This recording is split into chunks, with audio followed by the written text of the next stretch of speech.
Yo, what's good, people? Welcome to the channel where we talk about music licensing, music production, and music business. If you love any of the previously mentioned, be sure to subscribe so you can stay up to date on all my latest content, man. So shout out to everybody in the stream so far. Let me know where you guys are from. Let me know what you do. And I can't find my glasses, so I'm going to be partially blind today.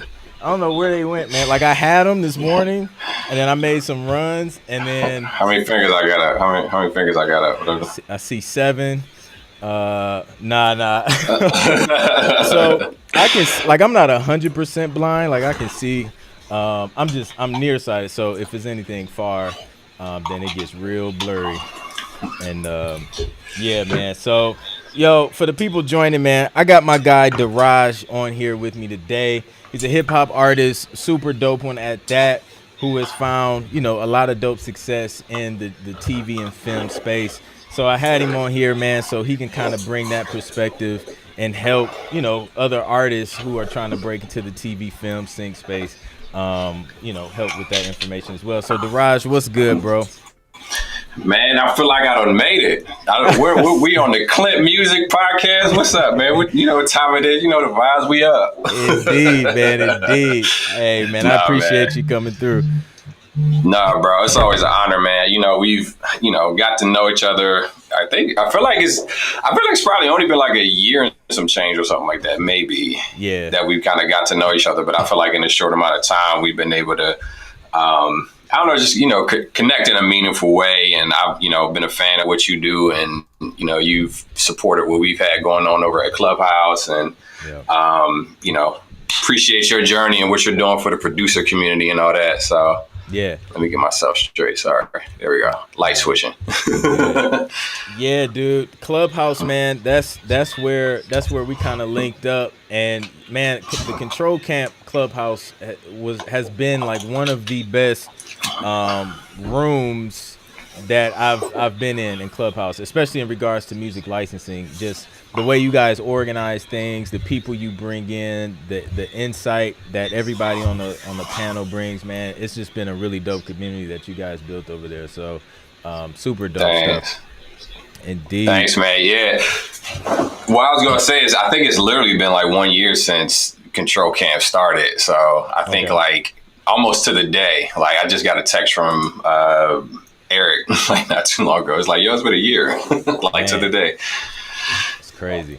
Yeah, I have Eric coming on too next month, I think. So that's gonna be dope too. So shout out to Uncle Spider in the building. We see you. AD Polo, what's good, man? Good to see you. So yeah, man, as always, if you guys have questions, while we're chopping it up, drop them in the chat. I'll pull them up, man, and we'll answer them.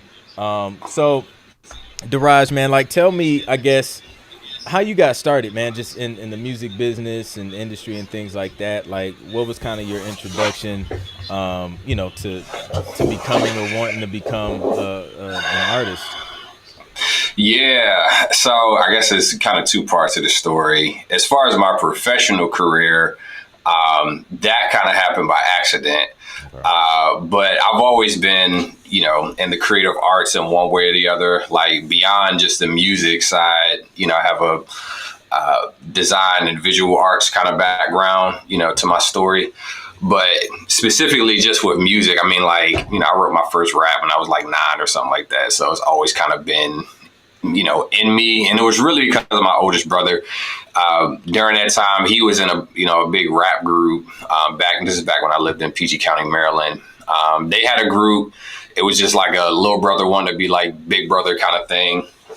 And after a while, it just became more of a hobby and a fun thing to do with friends. But, fast forward in a couple of years, when I transitioned from PG County, Maryland, I moved down to Richmond, Virginia. During that time is when I started to get a little bit more active. This is around the time too, like, my faith changed. I became a Christian, and, my newfound faith became another outlet for me to share like my my beliefs and administer to people, but also it was a community thing because we was in a youth group, you know what I mean? Like they had open mics, so we thought we was doing something, you know what I mean? Like performing for the youth group. But it was dope. We got a chance to, travel out to different different churches and, went out of state a couple times during my time in Virginia. So it was real dope. And so that's when I feel like it started to develop a little bit more. Like I got into production a little bit. I don't do much production these days. Okay. But I did learn. I have that background, and then transition to down here where I live now in Orlando, Florida. Specifically, I came for school. I went to Full Sail University and got my bachelor's in digital arts and design. So back to the visual art side. Yeah. But I kept doing it. It was a little scene out here in the Orlando area, especially kind of in the Christian hip hop market. But I was just trying to connect, wherever I could, going to different churches, different open mics, different bars, clubs, wherever, just, pulling up. And in that process, I started to get a little bit more traction, a little bit more buzz, a little bit more interest around the city. And then, oddly enough, I got on the radar of a record label who's based out of Nashville called Reflection Music Group. Okay. And what's funny, though, is they weren't even they didn't come on my radar because of music. Specifically, they were looking for a designer, for some of their artists that they were working on or working with. So they needed t-shirt designs and merch and all this other kind of stuff. And, I just graduated from college, for this. So I started doing some design work for them. And then they later found out that I did music. And then it just kind of, alley-ooped into a conversation about, this kid's dope. I think we should, talk this direction, doing music. Because I wasn't I never had any ambitions to be signed to a label or anything. It just kind of slowly morphed into that. Right. And I have a running joke. I always tell people, I think I'm the only artist that got signed off of artwork. I got a record deal off of doing design work. Yeah, man. So very unconventional. So that was around 2014 when I signed with the label, and then decided to go fully independent again, I guess, in middle of 2019. And then that's when I kind of hit the ground running with Sync. And that's kind of how you and I connected. And that's all I do now. So full-time musician, artist, do music for Sync, license my music, all that kind of fun stuff. So yeah. That's the short version. Yeah. No, that's dope, man. And I think there's a lesson in that, man. Just, I guess, every time getting into the situation you want to get into it may not always start with music, right? So for you, it was design and things like that, and that kind of that created common ground. You were able to serve in that area, and then that ended up getting you hooked up on the music side. I heard someone else say that, especially in the video game industry, they was just see what other ways you can be of service. It could be just from a sound mixing standpoint, and then the question of, well, what are we going to do as far as music and sound effects? And then you can be like, oh, well, I happen to do this, and then you're in a situation. Yeah, you gotta find that third door, man. Yep. That's it, man. That's dope, man. Shout out to the C Vaughn. What's good, man? Deuce TV from Grovetown, Georgia. What's up? Joshua Bonnet. Is it Bonnet? Somebody's last name was spelt like this, and then I was saying Bonnet, but so I want to make sure that's not that person. Yeah. But tell him I say what's up, man. What's up? It's Joshua, right? Yeah, Joshua. Yeah, Gregory, definitely ask your questions, man. It's a live Q&A. We're talking, but anytime you have a question, man, drop it in here, and we're more than happy to answer. So dope, man. So you found your way into, recording music and things like that through arts and design. Now you're kind of doing, music, TV, film, all that stuff full time. How did you even learn about the whole TV film space? Because I know it's one of those things where, yeah, it's just kind of one of those secret gems in the industry, I guess. Right. Yeah. Not a lot of people know about it. I didn't know about it until I, again, kind of accidentally got a placement. Like during my time at the label, I probably hadn't even been there a year yet, like officially. And I got a email or text message, whatever, from my manager. And he was just like, yo, they want to use one of your songs in this ESPN spot. It was or the show First Take. Okay. And I play sports coming up. I can get down on the court and all that kind of stuff. Like I was active, but I don't follow like sports like probably you would expect. Yeah. So I had no clue. Like I knew ESPN, but I never heard of the show First Take at the time. But figuring out what it was and realizing like it was somebody behind the scenes that knew, the Christian hip hop kind of niche and then knew my music and kind of just made the connection and found a way to kind of get us in there. And that was the first time it clicked for me. It's just like, yo, like, duh, you know what I mean? Like music is used in, TV and film all the time, you know what I mean? But that was the first time it became real, like, yo, my music can be in TV and film. And that just opened up a whole nother like world in my mind where it's just like, yo, I need to figure out how to do more of this. And during my time at the label, I was always trying to, figure that out. And it was something I'd expressed with them. Like, I'm interested in doing this more and in different seasons, different times. And they were even working towards like now the label, they have a lot of just different deals that they brokered specifically for Sync. Yeah. But yeah, man, that was my first introduction to it. And it didn't become like a thing until after like I transitioned out of the label, like more intentionally and more like deliberately, I guess. Yeah, that's cool, man. That my situation was kind of similar because I was in a publishing deal, and it was it was one of those exclusive types. Like everything I created, it had to go through them. If I wanted to pitch to an artist, it had to kind of go through them. And right. I got my first TV placement through them, but that was like it. And that was like a 3-year deal, but I was seeing all these other opportunities that I couldn't take advantage of because I was locked in. So once I got out, I was like really, really focused and intentional on just like, okay, like I'm gonna just focus on TV and film, get these licensing deals and just try and get, I guess as direct as I could without relying on like one publisher to do everything for me. Well, let me ask you, like, what's the balance look like for you at this juncture? Because I feel like you've had a really like robust music and production career. Like, what's the ratio of sync versus like maybe traditional artists, kind of production or placement? You know what I mean? Like, what does that look like for you in your world now? Dude, it's like 95% to 5%. I bet. Because this is why, man. Like the only time I'll lift a finger to do like on some major artist stuff is if I know somebody who's working personally on the project, whether that's a writer, or producer, or the A&R manager. That's the only time that I feel like it'll be worth my time.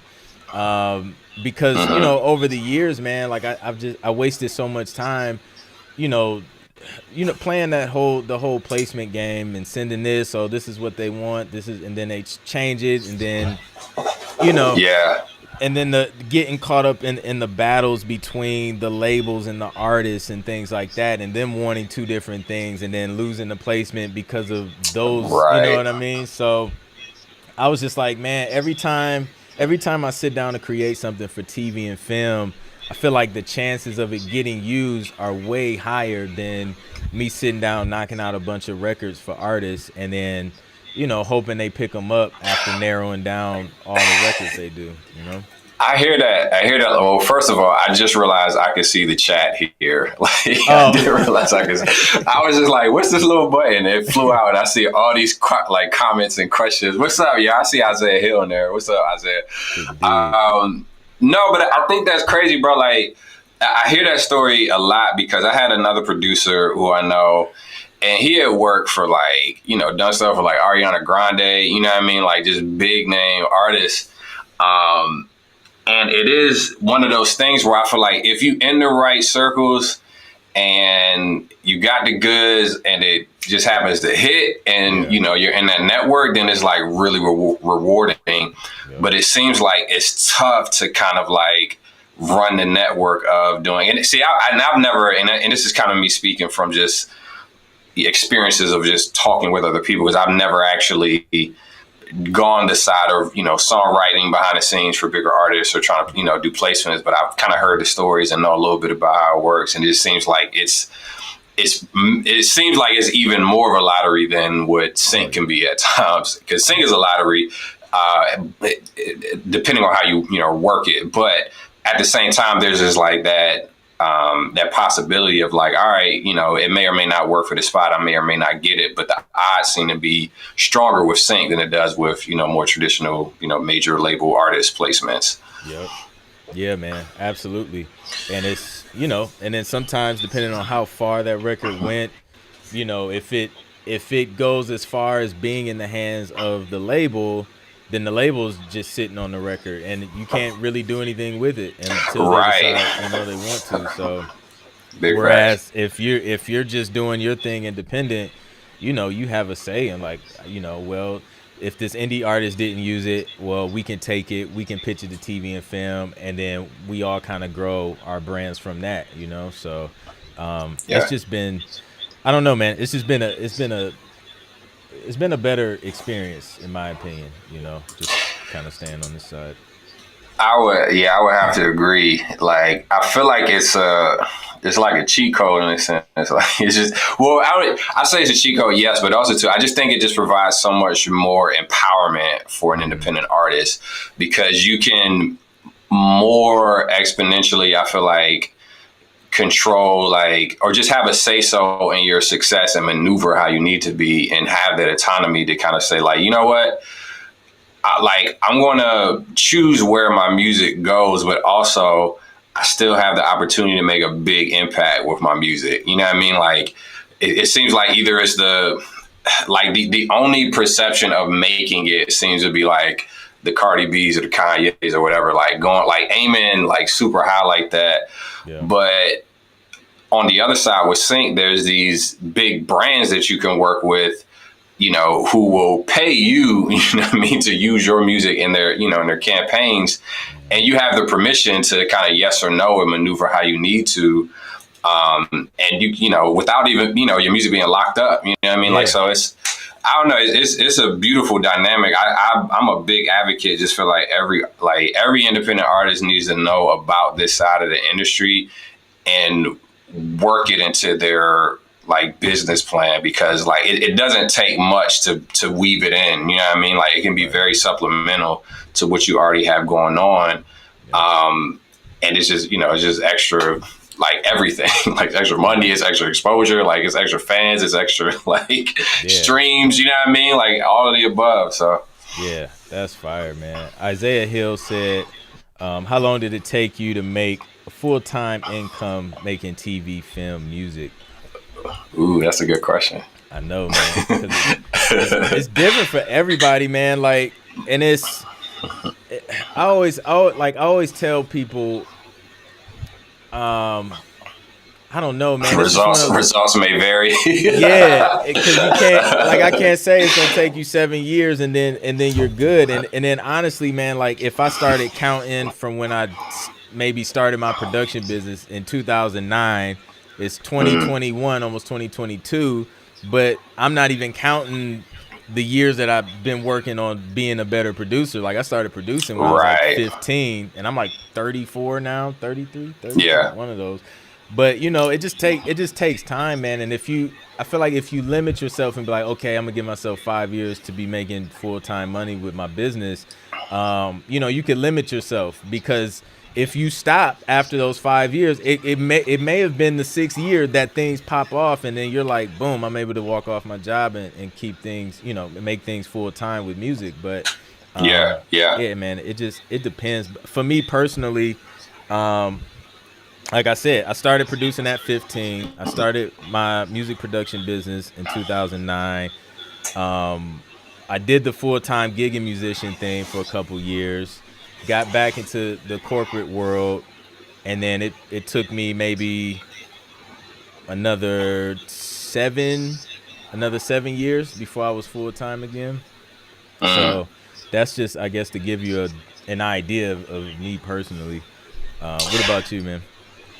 Yeah, for me, it's like it's a good perspective because I feel like it does take.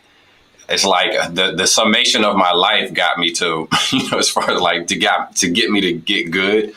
But just to being a little bit more like less ambiguous, like when I left the label in 2019, like it probably took me like a year to like go full time, but that was just like deliberate focus. You know what I mean? I'm a big advocate for like, what is it?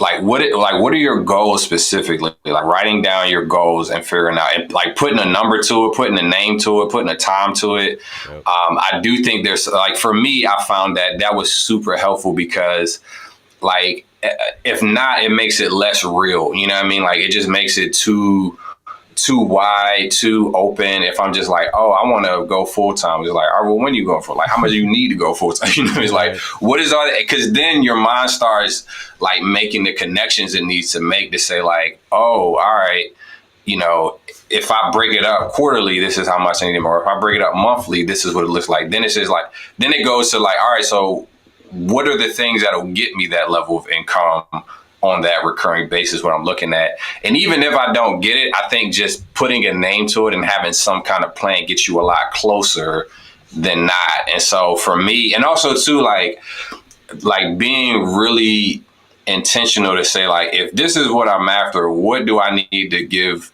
my yeses to and what do I need to give my no's to? And I feel like having that, like that ability to map it out, to get clear of what you want, gives you the permission to say yes and say no. Like when I went, this direction with sync, and I was just like, yo, I'm not like, I'm only doing sync. You know what I mean? It's like I'm only figuring out what it takes to get my music license.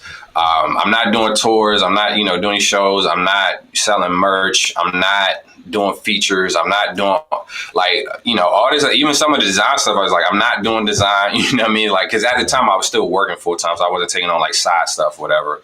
But I just got real clear cause I'm a type where creatively, I like to get into a lot of things. Like I'm just, it's hard for me to sit still creatively, but I had to rein it in and say like, look, all the ideas I have, I need to table them and just say like, what is going to be that thing that really moves the needle for me, and get really like bulldog with it. You know what I mean?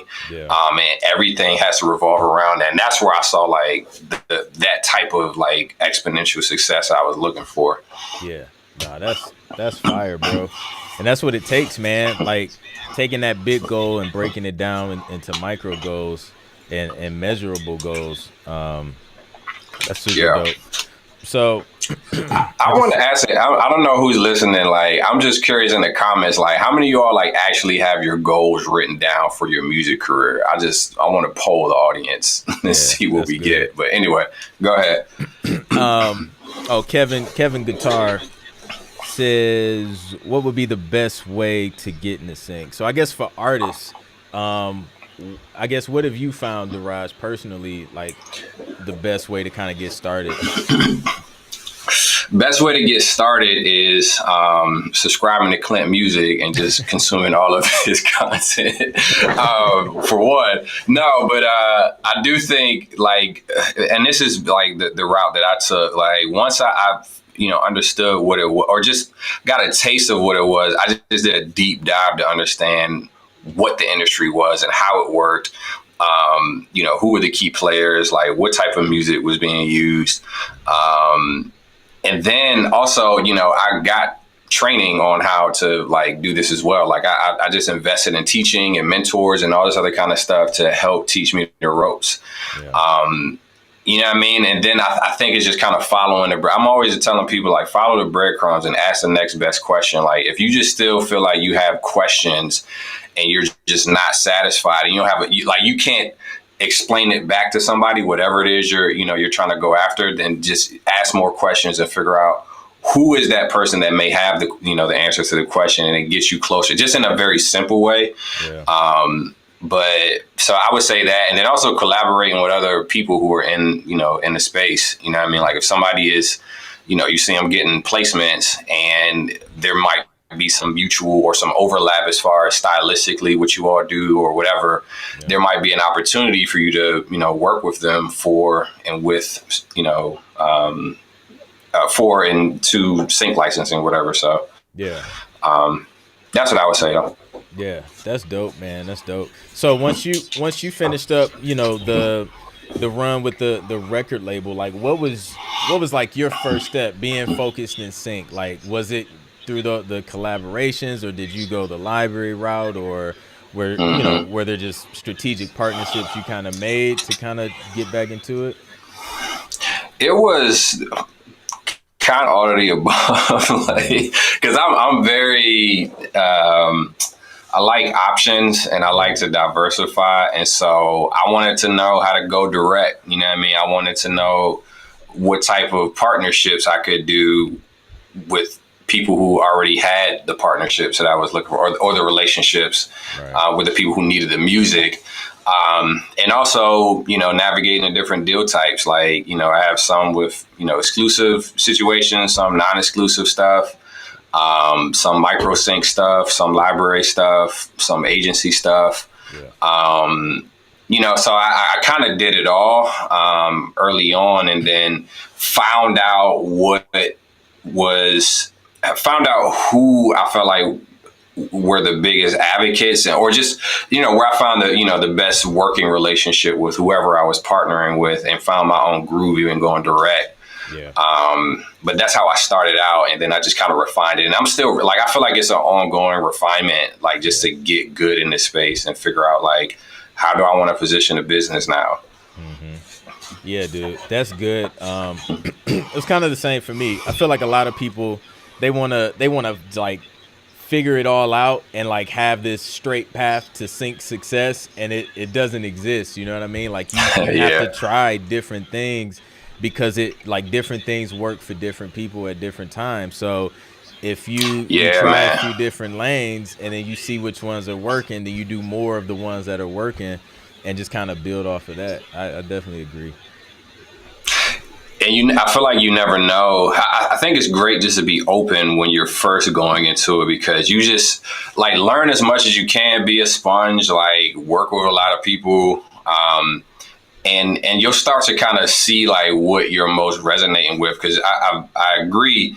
I feel like you just never know where you end up landing and what it can end up producing for you, like based on how you're built and just what interests you the most. I got a buddy who, he started out, and he was one of the cats that like I was just always picking his brain, like, yo, how do I, get more into the space, yada yada.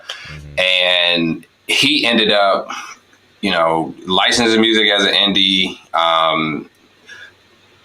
licensing his production, because he was an artist and producer. But then also he started his own indie, independent publishing company where he's now he does co-publishing through a major.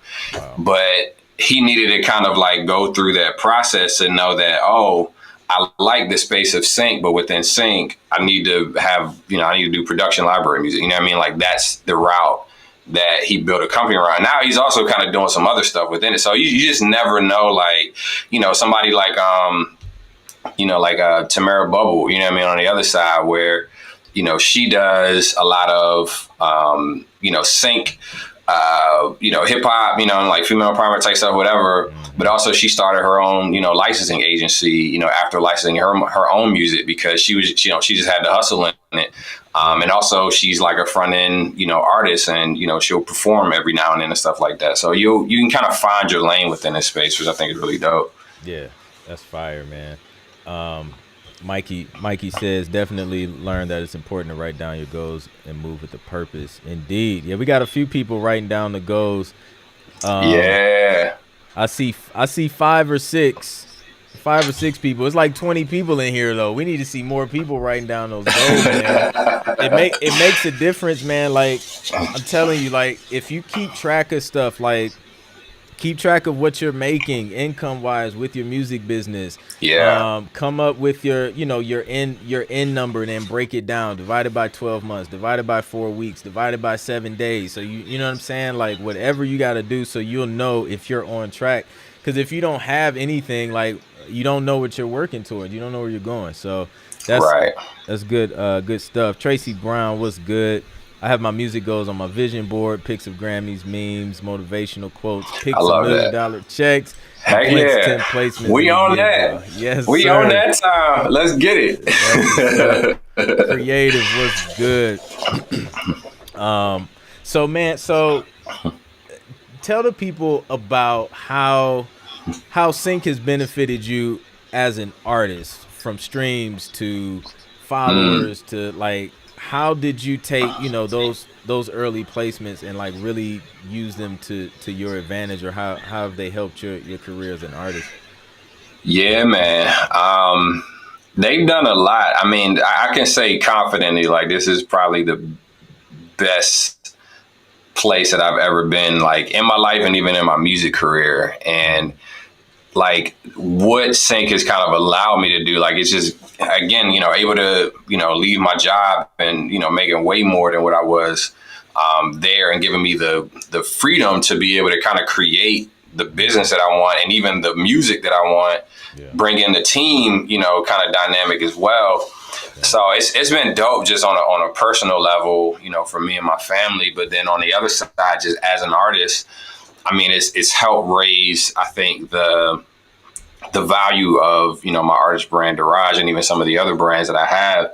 When you're tied to, a Call of Duty placement or T-Mobile placement or Disney Plus placement or whatever, like, it puts you in a different conversation, because it's just like, wow, his music is being represented, or like these brands, like it's almost that brand trust. Like if these brands are willing to use and pay this artist, for his music, and whatever promo that they're running, then it just creates a whole nother level of value that you bring to the market. And so it's done that. It's helped me broker just different deal types, different agents or different companies or brands or whatever. Like, I can negotiate different.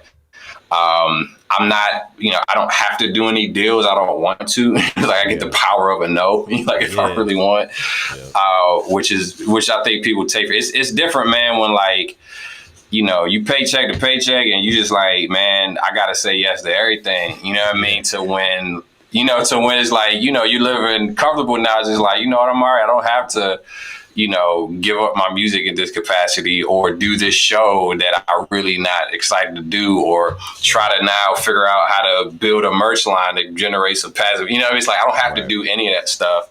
Yeah.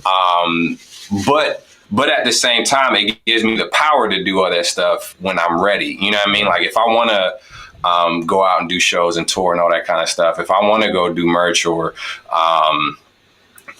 like shoot music or whatever, like whatever it is, it makes it a lot easier to do now, because I've become my own bank in a sense. You know what I mean? It's just like, Sync has provided more income to be able to do things as an artist that might have been harder to do early on without Sync as a part of the strategy.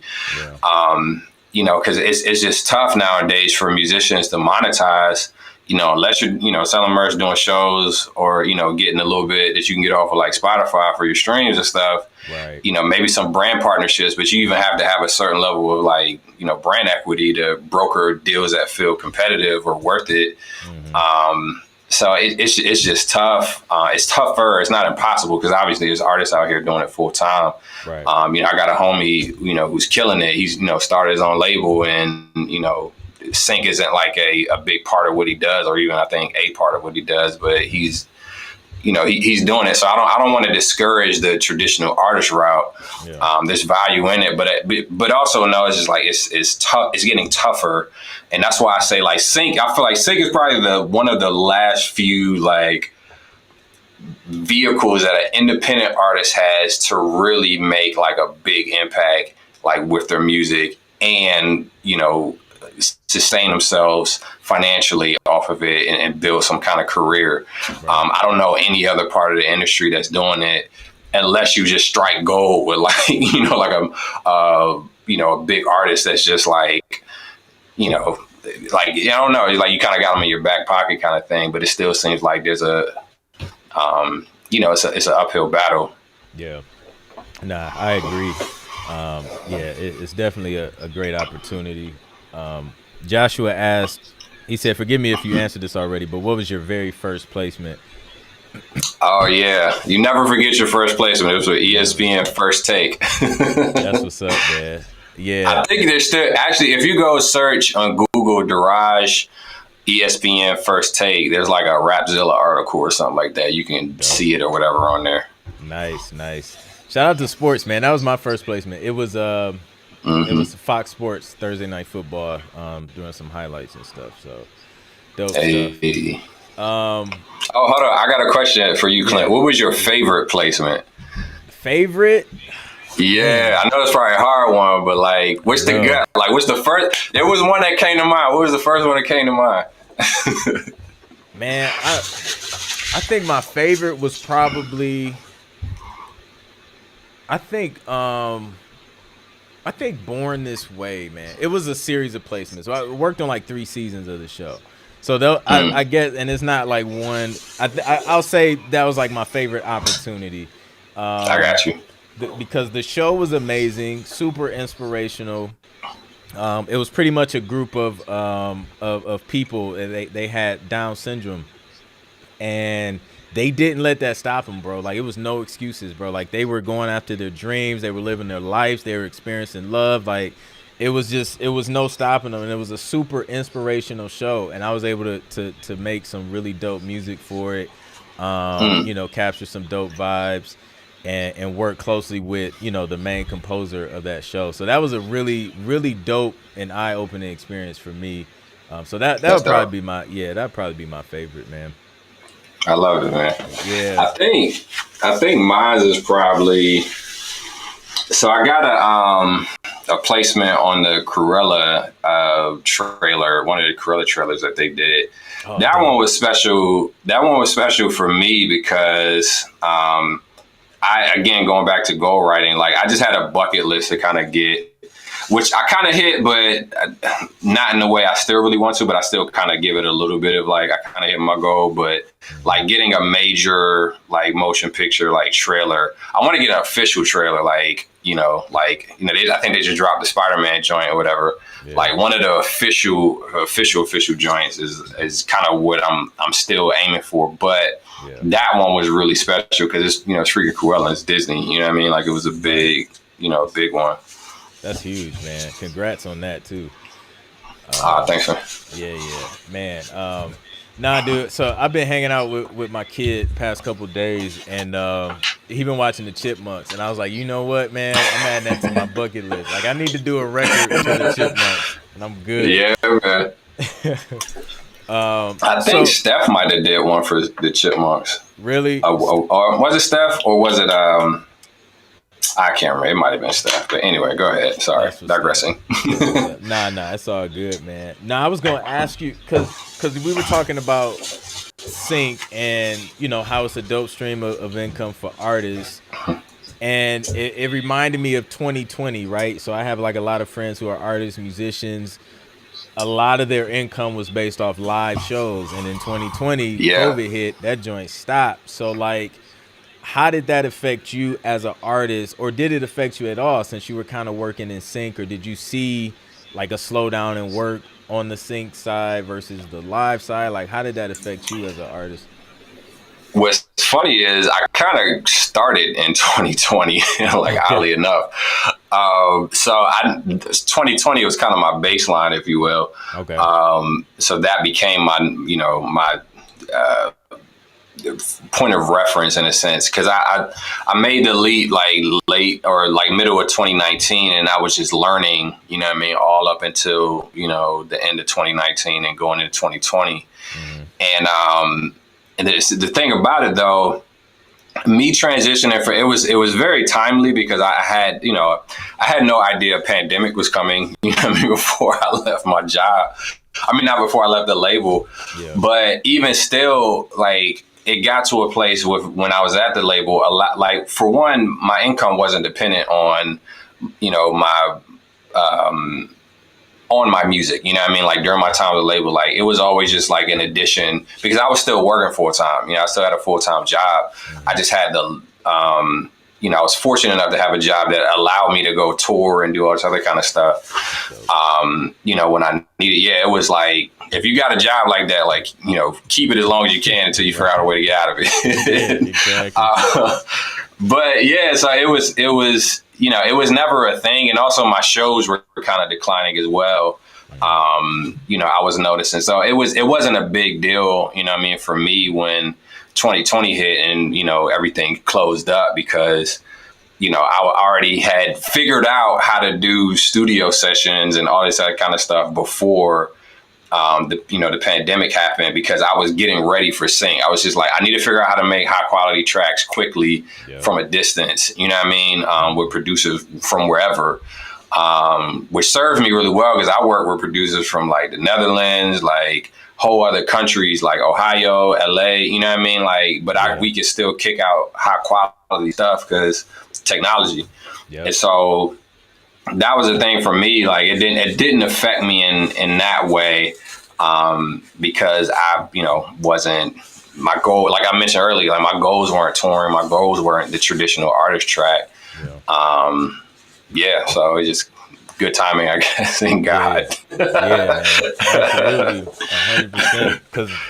Because you know it affected a lot of people, but it's dope too that you went and dove into engineering and recording and mixing your own stuff too, because I feel like that's something that artists slept on for years because it was always, you know, just relying on the engineer or a studio to get those high quality vocals and productions out. But man, like when you're able to do that stuff yourself and you can turn around stuff faster. Oh, yeah, man. And I feel like to really succeed, I think in the music space, but especially like with sync, you need to have at least the ability as an artist, you know, like to record and cut your own vocals, at least get a clean, you know, cut to be able to send to an engineer or something like that to be able to mix record. I've had the benefit of, you know, doing production and, you know, kind of learning how to record myself. And so I get a pretty decent like mix, even though I still send my stuff out to get mixed and mastered, but I've been getting more and more compliments. Just like I'm all by ear, bro. Like I didn't go to school for any of this stuff, which I don't think most rappers or producers do. You know what I mean? But we all just kind of learn as we go.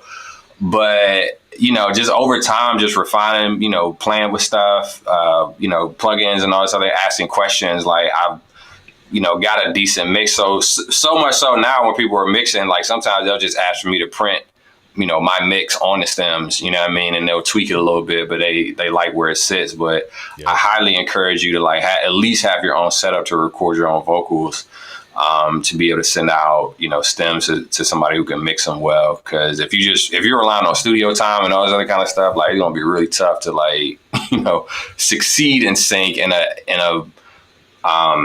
you know, in a sustainable way, in a predictable way, I think. Yeah, I agree. We actually had collabed on something through Steph, that opportunity. Yeah. And your stem, dude, the mix, I didn't do anything. Like I drove those joints in the session, bounced that joint out. That's what's up. Yeah, man. Like they sounded great. Like I love what you added to them. They set well in the mix, and I was just like, yeah, like that right there, man. I'm telling you, it makes the process so much smoother and easier, on like with all parties.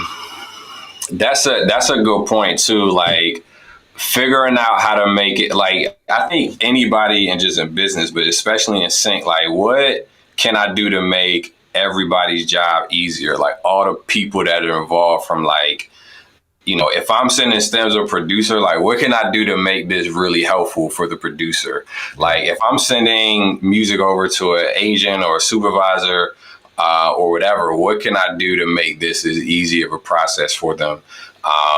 You know, when I'm working with my team, you know what I mean? It's like, I'm always thinking, it's like, how can I serve, like my team and make it easier for everybody. And I feel like that's another thing that like one of those intangibles that is very, very important that I don't think is really highlighted when it comes to like growing in the music space or whatever. It's just like how you treat people, how you do your business, like how you show up, like all that is like even be like certain people like their music may not be as good as yours, you know what I mean? But they just know how to show up and be ready and make it easy and accessible and stuff like that. And they'll probably win over you, you know what I mean? Just because of that dynamic of like the music, you know, works. There's probably something better, but I like this person and, you know, I'm going to use this spot because I've seen it. Like, and that was one of those things, like when I saw certain spots and things that were getting placed, I was like, yo, I can make stuff better than this. You know what I mean? But it was showing me though, like, it's not always like the best music that wins, which sometimes is sad to say. Yeah. But the goal is always to make your best music. But to know that there's some stuff where you're like, yo, I might be able to, you know, edge this, you know, but I'm also seeing that sometimes people who just like there's some other thing that's working, you know, for somebody, and it's not always the highest quality music that wins out. I mean, I think you just see that in the music industry, period. I mean, there's artists out here where you just like, you know, I don't really like this artist, but they got, you know, millions of fans and millions of streams and tour all the time, all that kind of stuff, and they figured out how to do it. You know what I mean? So yeah, that's a fact, man. And all of that stuff you mentioned, man, that's a part of your brand too. Like, believe it or not, like it's not always Absolutely. Like the marketing and merch and your logo. It's just like, how do you carry yourself as a person? How do you do business? Like, what do people know you for when it comes to working with you? Like, are you the type that flakes out every time there's an opportunity, or do you like say, you know what I'm saying? Oh, this is the deadline, I'm gonna meet it. He meets the deadline every time. That's a part of your brand. Right. So that's good stuff, man. There was something else I was gonna ask. It completely skipped my mind. But, well, one thing I'll piggyback off of what you were saying, like, because I see branding on both sides as far as like as a business and also like on the visual side, because that's one thing I do is like I do brand identity and design for clients, but brand is so much wider than just like, you know, what you were saying, like your logo or, you know, your artwork or any of that kind of stuff. Like, in simplest terms, your brand is like the gut feeling that somebody gets whenever like they interface with your business or interface with you. And so if I were to name a company like Apple or brand like Kanye or Donald Trump or, you know, Kim Kardashian, whatever, like there's something like that comes to mind. And that initial impression is kind of the summation of whatever you're communicating, like whatever they're communicating with their company and their brand, like that gut feeling, whatever it comes top of mind is a reflection of what your brand, you know, truly is if you're, you know, kind of doing a focus group or, you know, studying some people. So that's why it's just like, man, it's so much more. It's like, it goes into how you write an email. It goes into your tone of voice. You know what I mean? Like it goes into, you know, your systems and processes, you know what I mean? Like your brand just has like it seeps through all parts of your business. So that's why it's like, you know, it's segmented and your brand influences how you show up, you know, on social media or how your visual brand gets presented, you know, but it also goes into how you hire somebody, you know what I mean? Like like it goes really far and wide if you want to. So. Wow. That's good, dude. And man, I'm sure you've used that to help your own brand, man. Just having that branding experience is huge. C Keys asked a good question. He says, do you ever experience writer's block in project mode? And if so, what do you do to get back to your creative zone? Writer's block. That's a good question. You know, I feel like, short answer is yes.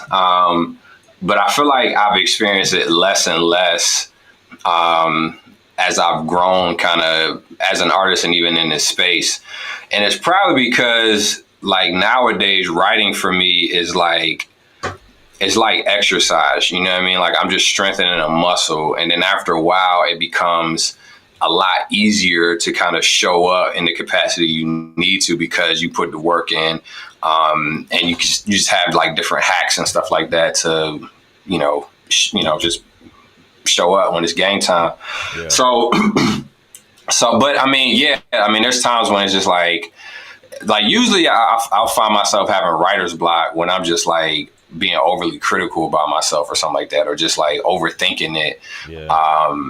Like that's when it shows up. And sometimes I'll just like, I have to talk to myself when it's just like, yo, if I'm feeling discouraged or whatever, like if I'm feeling a particular way, just like, bro, like when have you not showed up? Like when have you not, like completed the song? You know what I mean? Like when have you not, like, and also thinking of like all of the compliments and like encouragement and validation I've gotten from, the music that I have created. Cause I think sometimes I used to like have that feeling, it's like, man, you make a good track and it's like, man, I don't know if I'm gonna be able to top this. You know what I mean? Like it's like, this might be it, bro. I might tapped out, man. Like, I don't know if I can do this again, but then you do it again. You know what I mean? Like that, I think that's just the organic nature of creatives. Like it's just in us to create, and like it's just almost like a never ending well that's there. You know what I mean? Like we just think different. And so I think reframing, the thought process of like when you going into a session, or because I'm not the type, I'm the type where I like to write by myself. You know what I mean? Like I'm the introverted type, but there's some people who thrive in doing, in studio, in person, all that kind of stuff like that.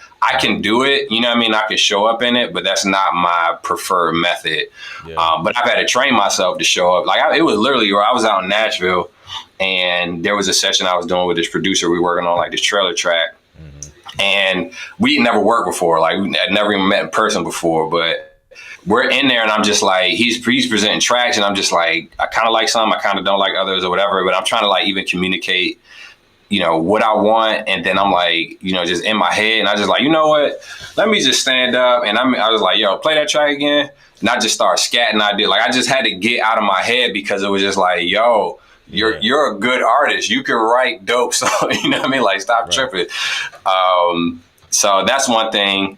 And then last thing I'll say is I feel like I'm talking too long at this point, but I do also like to get out of that funk. Sometimes I'll write down, like I have a notes app in here, just like concepts and stuff like that. And I'll just like bring up every once in a while, just like, ideas and all that other kind of stuff. So I can pull from things, but yeah, that's dope. Like when you are inspired or when you do have ideas, you put them down so that when you have those times where it's just not flowing as quick as you'd like, you got a pool of ideas you can just pull from it and work with that. That's a good idea. Right. That's super dope, man. Yeah, I feel you on the being introverted. And I feel like most creatives are introverts. I'm an introvert, even though it probably don't seem like it on social media, man. I prefer to work like in my space, and I do best alone. And just like yourself, like I can, if it's a group situation and that's what it calls for, I'm gonna show up regardless. But yeah, man, your boy being here talking to himself, like creating everything, man. It's just a part of the process, man. Big facts, bro. Big facts. Yeah, that's what it is, man. So yeah, and I think getting out of our heads, man, we can definitely do that a lot. And just realizing, yo, like they called you to do the job because they believe you can do it. So just do your thing. One thing I kind of stumbled upon, this little hack. I was taking a walk because earlier in the year I used to go out and write in the morning. So I would take a walk, and while I was walking, I would have my headphones on and I would just listen to music, like any open beats that I had, and I would just write as I'm walking. It was a good way to kind of like get my exercise in, but also like be productive while I'm out there. Yeah. And when I did that, I'd probably be out there for like 2-3 hours. I think I walked probably like 8 miles one time or something like that, because I was just out there just walking like in loops and stuff like that. Yeah. But one thing it was this one track where I was just like, I wasn't sure how to like come at it and thematically where I wanted to go. But then I started to like listen to some of the instruments that were in the track. And the synths that were driving and all this kind of stuff had like a certain mechanic to it. And it felt kind of electric and all this other kind of stuff. And so I ended up writing a song, like the theme of the song kind of got birthed around some of the mood of what the instrument specifically were doing, because it was something distinct about the sound. I was like, it's something about this sounds like electric. I forget the name of the song, but it was in that vein, and then the whole song just showed itself, and I was like, oh shoot, all right, we're here. That's fire. Yo, talk about like, so you've been releasing these records, bro, and like they have these elements of like rock, like distortion and hip hop, like, but the sound is like so dope, bro, for like movies, sports, like so many different things. What inspired that? Like, where'd that come from? You know, because it's fire. It's fire. Thanks, man. No, like for me, I think it's a combination of a few things. There's the creative aspect of it. There's like history about me just as an artist, and then there's just market research. You know what I mean? You know, because in creating, I'm also like, we're also a business. You know what I mean? It's like, and so I need to understand like what the market is looking for, right. But also try to align that with something that I actually feel authentically tied to and is true to who I am, and something I feel like I can actually execute on and make dope. And so all of those things kind of lined up for me when I transitioned and started to explore the sound more than I had, when I was at the label, because, and this is why I say the history component, before I was even with the label, I was like a super like experimental artist, because I would like write over rock tracks. I would write over like R&B, neo soul tracks. I would write over like, whatever the commercial flavor of the day was, you know what I mean? Like writing over that. Yeah. I would write over worship songs, it's like I would write over like everything, bro. Yeah. And put it out, like legit put it out and perform it at shows and stuff like that. Yeah. And that's just a part of who I am. That's why I say like creatives, it's hard to sit still, and there's just that to explore and create something different. But then when I got signed to the label, I gave myself the permission to like try a more commercial lane out and like do that. And I was really interested in it, and it worked as well. But once I left the label, it just opened a whole new, like it reopened me up to be able to just create, you know what I mean? Because like when you're signed with a label and people put money behind you, like you got to kind of like have a target, or just like a direction as far as like where are we going, like where are we leading our fans, like because they're investing dollars in you, so if you're just all over the place and it doesn't really make sense, and it's harder for them to justify the investment. And so I had to kind of that was the first time I had to get really like, what is my brand? What is my sound like? And it was still even like fumbling, trying to figure it out. Because even if you're looking at, my body of work from that time, it's still different. You'll see some similarities, but it's still like, you can see the struggle to lock in on like a direction. Yeah. But once I went sync, I was just like, I'm out of here. Like I'm doing whatever, which is beautiful. Yeah. But to your question, like that sound kind of got birthed on me just, again, when I was talking about studying like this side of the business, and what I felt connected to, and also my goals, where I was like I wanted to be in trailers, you know what I mean? Like I wanted, to have my music feature, and I was just looking to see what was being used, and these big, bombastic, like super energetic, you know what I mean? Like motivational, competitive, we, overcome victorious kind of like energy was behind it. And I was just like, I absolutely can do this, and I would love to do this. Sign me up. And so just started connecting with, producers to develop that kind of sound. And, it just turned into, what it is today. And I get requests for it all the time. And so that's the other side of it, where it's just like the market wants it. You know what I mean? Like they're looking for this stuff, and, it's useful. Yeah, that's fire, bro. And have you released like the whole project yet? Can like people find it, or is it just kind of, you just send it out to the TV film ops? And it's my release strategy. Yeah, if you go on my Spotify, or wherever you stream music, like I've released probably like, I feel like it's like 3 EPs that are more in that lane than than my previous work. But I have a lot of unreleased music that especially like in a trailer. Actually, I think it's 4 EPs. There's one, if you want to listen to like my big trailer stuff, search Deraj and look for the Art of War EP. That's probably like a good example of just like the track I mentioned earlier on the Cruella placement was on there. We just got one for like a Call of Duty mobile spot. And it's like, it was in actually the game on Paramount Plus. Like they put one of the songs that we have from that EP in there. Right. But that's like the going balls to the wall, like the big sound. Yeah. But I have a lot of stuff that's just not out, because again, it's working that muscle. I just got a ton of stuff. Yep. That's fire, dude. Yeah, man. Make sure y'all go check his stuff out, man. Super dope stuff. Man, so somebody mentioned you mentioned studying the market and studying what works, and then somebody else, asked where do you extract your sounds from to create an approach. How do you personally study the market and what's needed in TV and sync? What's your approach to that? I watch TV and like, I mean, it's I don't mean to come off like whatever, but it's like, it's true to a degree. I mean, that's what it is. It's why it's such a fun thing to do, because like in this space, I enjoy watching movies and all that kind of stuff. But then when you make the shift to say like, yo, I want to get my music in here, then you start to listen differently, or you start to watch differently. You know what I mean? It's just like, yo, I feel like I heard a hip hop track in here. Who is this artist? Like, listen to how much of the song they're using, what part of the song they're using, what are they talking about in the song? Like what kind of energy does it have? Like you start just inspecting it differently when you're now like primed for this direction. Yeah.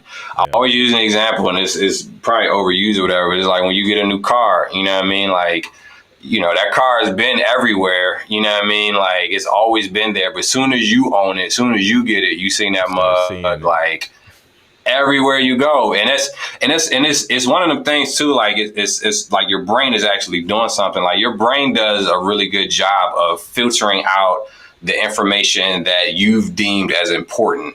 And so anything else is not, as important. It just doesn't look out for. Like it notices in some way, but it doesn't put it in like the space in your mind where it's just like, this is important. But now that you've put your hard-earned dollars into a vehicle that you have way more stake in, you don't put insurance on, you got a note on.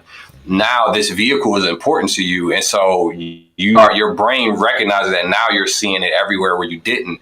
So that's what it's doing. And it's the same thing when you're doing anything investing. So that's why I say like write your goals down, because your brain will start to do the work to look for, like, to make the connections on how this thing is possible. You know what I mean? So that's why it's just like, yo, it's not just writing your goals down, just write your goals down. It's like you're helping your brain to help you.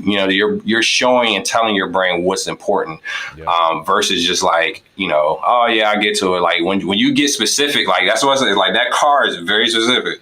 It is a 4-door red Honda Civic, whatever, like it's hella specific. And so your brain is going to notice that car, that color specifically all the time now. So yeah, that's a fact, man.